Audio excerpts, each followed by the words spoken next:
Students, आज हम study करने वाले हैं क्लास 6 का chapter number 4 light, shadows and reflection. तो आज हम जो है सारा का सारा चैप्टर लाइट्स के बारे में होगा। Everything about lights, how it reflects, how it refract और किस तरीके से हमें शेडो दिखाई देता है। तो ये सारी चीज़ों के बारे में हम डिस्कस करेंगे। उससे पहले आप लोगों को मैं एक चीज़ बताना चाहती हूँ कि मैं जो है सारे चैप्टर्स के क्वेश्चन आंसर्स जो हैं वो टेलीग्राम चैनल पे शेयर करती हूँ। तो वहाँ जाके आप टेलीग्राम चैनल जो है उसको ज्वाइन कर लें और वहाँ से आपको हर एक चैप्टर के जो हैं एक्सरसाइज वगैरह वहाँ पे मिल जाएंगी बहुत इजीली। ओके, तो please do subscribe my channel ताकि मुझे आगे भी मोटिवेशन मिले आप लोगों के लिए वीडियोस बनाने का। So let's start. तो लाइट का सिग्निफिकेंस इतना ज़्यादा है हमारी लाइफ में कि बिना लाइट के हम कुछ देख ही नहीं सकते। हमें कोई भी चीज़ देखने के लिए ज़रूरत होती है लाइट की। We need light in everything. तो हमें जो है लाइट्स की ज़रूरत होती है। बिना लाइट के हम किसी चीज़ को नहीं देख सकते। तो इसीलिए हमें ये चैप्टर रीड करने को मिला। ओके, तो इसका सबसे फर्स्ट टॉपिक है लाइट जो है वो ट्रेवल कैसे करती है, हाउ इट ट्रेवल्स। सो इसका सबसे फर्स्ट टॉपिक है light travels in a straight line. तो जो लाइट है वो हमेशा स्ट्रेट लाइन में ही ट्रेवल करती है। This is it's property. जब हम स्टेज पे लाइट शोज देखते हैं तो लाइट शो में देखेंगे कि लाइट जो है वो बिल्कुल सीधी हैं, या फिर आप लाइट को आते हुए देखेंगे किसी पेड़ों के गैप में से, यानी कि पेड़ लगे हुए हैं and the gap between them the light is coming from there. So you can totally conclude that the light travels in a straight line. तो ये हमारे लिए हमारा फर्स्ट टॉपिक है कि जो लाइन है उसी एक स्ट्रेट लाइन के अंदर ही लाइट ट्रेवल करती है। सो अब हम देखेंगे इसकी टाइप क्या क्या होगा कि किस तरीके से लाइट जो है वो स्ट्रेट लाइन में ट्रेवल करेगी। तो देखेंगे a very thin line of light coming from a light source is called ray of light. जब हमें एक बहुत ही पतली सी लाइन आती हुई दिखाई देती है from a source of light. Source of light can be sun, any tube light और समथिंग लाइक दिस। तो ऐसे में एक रे को हम बोलेंगे, एक थिन लाइन को रे ऑफ लाइट, और जो है हम उसको एरो से इंडिकेट करेंगे लाइक दिस। और ये जो है एरो हमने यहाँ पे इंडिकेट करना है ऐसे। ओके, इसकी जो टेल है वो सोर्स की तरफ होनी चाहिए और जिस इंडिकेट करना चाहिए एरो को डायरेक्शन ऑफ लाइट में। Okay, it should be pointed away from the light source. Okay, तो हमें है a bundle of light rays is called a beam of light. जब हमें बहुत सारी रेज एक साथ दिखती हैं, बंडल दिखता है उनका, that is called beam of light. हम फिर उसको बीम ऑफ लाइट बोलते हैं, जैसे हमारे पास लेजर लाइट्स होती हैं लाइक दैट। ओके, तो beam of light can B parallel, convergent and divergent. इसके एग्जाम्पल्स मैं आपको अभी बहुत ही ईजी तरीके से समझाऊंगी। सो इसका फर्स्ट एग्जाम्पल है हमारे पास एक पैरेलल बीम ऑफ लाइट, जो कि एक टॉर्च में लाइट हमें दिखाई देती है, वो होती है हमारी एक parallel beam of light. Next हमारी डाइवर्जेंट है। तो डाइवर्जेंट के केस में हमें दिख रहा है कि एक सोर्स से लाइट आ रही है और वो हर एक दिशा में जा रही है, in every direction it goes. तो जितनी भी ये अलग अलग डायरेक्शंस में जाएगी तो इसको हम डाइवर्जेंट बीम बोलेंगे। ये हमारी पैरेलल बीम थी, ये हमारी डाइवर्जेंट बीम है। और अब हम एक नेक्स्ट बीम को देखेंगे जो कि है कन्वर्जेंट बीम। सो हमारी convergent beam of light comes closer and all the rays of the beam meet at the point.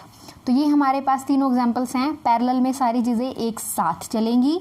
Divergent beam of light में सोर्स ऑफ लाइट से हर एक डायरेक्शन में बीम्स जाएंगी। नेक्स्ट हमारे पास होता है कन्वर्जेंट बीम, यानी कि सारी की सारी लाइट जो है एक ही सोर्स की तरफ जा रही है।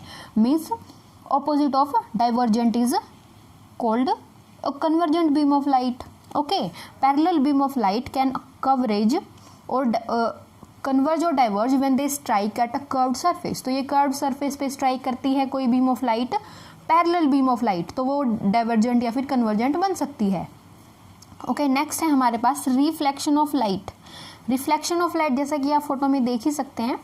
तो इसके केस में ऐसा होता है, लाइट जो है वो हमें हमारे किसी ऑब्जेक्ट पे स्ट्राइक करती है, फिर वो लाइट हमारी आईज के अंदर स्ट्राइक करती है, आँखों में, तभी हमें दिखाई देता है, राइट।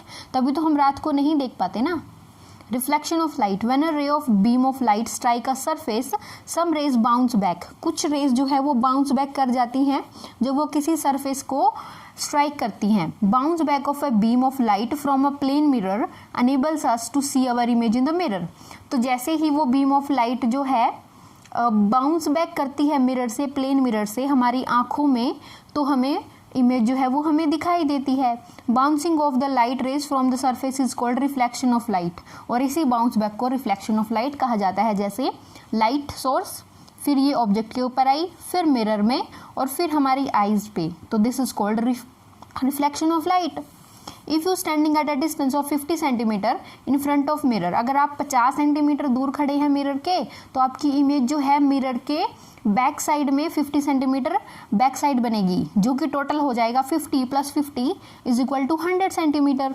तो 100 सेंटीमीटर दूर आपकी इमेज जो है, आपकी और आपकी इमेज के बीच में 100 सेंटीमीटर का डिस्टेंस होगा। So our reflection of light depends upon the smoothness of the surface from which the ray is reflected. तो रिफ्लेक्शन जो है हमारा वो डिपेंड करता है कि स्मूथनेस कितनी है सरफेस पे। जितना स्मूथ सरफेस होगा उतना ज़्यादा अच्छा रिफ्लेक्शन आएगा। लेकिन अगर स्मूथ जो है वो ऐसा, अगर हमारे पास स्मूथ सरफेस नहीं होगा, रफ होगा, तो जो रेज ऑफ लाइट हैं वो डाइवर्ट कर जाएंगी, डिफ्यूज कर जाएंगी अलग अलग डायरेक्शंस में, जिसको हम बोलेंगे इरेगुलर रिफ्लेक्शन। ये हमारा रेगुलर रिफ्लेक्शन होगा जिसमें बिल्कुल ये हमारे यहाँ पे 90 डिग्री का एंगल होता है। ओके, मेनली तो इस केस में ऐसा होगा, when a parallel beam of light strike a smooth surface such a plane mirror it reflected as parallel beam, जैसा कि इसमें दिखाया गया है। It is called regular reflection. अगर रेगुलर नहीं होता, ऐसा होता है, तो हमारे पास इरेगुलर रिफ्लेक्शन होगा। तो इसके बाद हमारे पास है ये एक डायग्राम में हम देखेंगे a line at the right angle to the mirror is called the normal.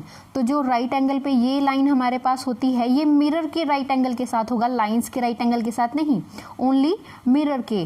तो ये होगी हमारी, इसको नॉर्मल कहा जाएगा। ये वो रे होगी लाइट की जो हमारे पास इंसिडेंट रे होगी, ये जो रिफ्लेक्ट होके जाएगी इसको हम बोलेंगे reflected ray. Very simple, normal, incident ray and the reflected ray. तो the angle between the normal and the incident, ये एंगल ऑफ ये एंगल ऑफ इंसिडेंस होगा, यानी कि इंसिडेंट रे आई है हमारे पास, उसने एंगल बनाया है नॉर्मल के साथ। फिर रे ऑफ रिफ्लेक्शन, ये एंगल ऑफ रिफ्लेक्शन होगा एज इट इज। सो इसके केसेस में हमने थोड़ा सा स्टडी किया था कि rough surfaces such as frosted glass, kitchen tiles, rough paper and cloth, ये सारी की सारी चीज़ें रफ सरफेस इंक्लूड है इनके अंदर। They have rough surfaces so their reflection will be irregular. Very simple, जो हमने ऊपर देखा था, डिफ्यूज और irregular reflection. In the diffuse reflection a clear and a sharp image is not formed. इसमें क्लियर इमेज हमें नहीं दिखाई देती। जैसे हम कोई ऐसा ग्लास देखते हैं, फ्रॉस्टेड ग्लास देखते हैं, जिसमें हमें अपना डायरेक्ट फेस नहीं दिखाई, हमें अपनी इमेज ही नहीं दिखाई देगी, दैट इज कॉल्ड डिफ्यूजन। तो नेक्स्ट पेज शेडो करते हैं अब हम। Next topic is passing through an object. Light जो है वो पास करती है किसी ऑब्जेक्ट्स में से, वो टॉपिक है अब हमारा। तो कुछ ट्रांसपेरेंट ऑब्जेक्ट्स होते हैं जिनमें मैक्सिमम लाइट जो है वो पास हो सकती है, तो इनको हम ट्रांसपेरेंट ऑब्जेक्ट्स बोलेंगे, जैसे glass material and transparent plastic. इसके अलावा हमारे पास कुछ ट्रांसलूसेंट ऑब्जेक्ट्स होते हैं जिनके अंदर से सिर्फ कुछ अमाउंट में लाइट पास होती है, not all, minimum amount of light. इसके बाद कुछ ऐसे ऑब्जेक्ट होते हैं जिनको हम बोलते हैं ओपेक ऑब्जेक्ट्स, जिनके अंदर से बिल्कुल भी लाइट पास नहीं करेगी, नथिंग। उनके और जो है शेडो उनकी ही ज़्यादा स्ट्रॉन्ग बनेगी, जिनके अंदर से लाइट बिल्कुल भी पास नहीं कर सकती। तो ये वाला हम शेडो वाले में देखेंगे। So this is our topic shadow. When light fall an opaque object, जब लाइट जो है किसी ओपेक ऑब्जेक्ट पर पड़ती है, जैसा हमने पीछे कप की शेप देखी थी, the path of light ray are blocked to form a dark area called shadow. तो जब लाइट पड़ती है तो उस रास्ते में आ जाती है रुकावट, ब्लॉकेड आ जाता है उसके बीच में, फिर हमारे पास बनती है शेडो। और जो ट्रांसलूसेंट ऑब्जेक्ट्स होते हैं जैसे ये, इसमें शेडो थोड़ी हल्की सी बनेगी, नॉट एज डार्क।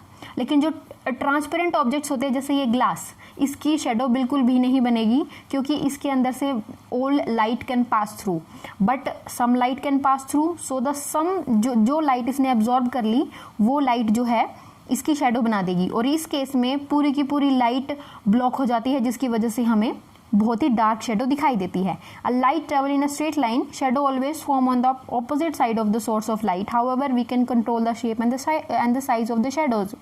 और जो साइज एंड शेप है शेडो का वो हम कंट्रोल कर सकते हैं। कैसे? अपने ऑब्जेक्ट की पोजीशन, उसकी हाइट, साइज को चेंज करके हम कोई भी शेडो बना सकते हैं। So this was our whole chapter complete in a single video. तो आप जो है इसको अच्छे से स्टडी करें, उसके बाद मैं आपको इसके आज ही शाम तक मैं आपको इसके क्वेश्चन आंसर्स भेज दूंगी टेलीग्राम चैनल पे। उसका लिंक जो है मैं डिस्क्रिप्शन में डाल दूंगी। So thank you, bye bye.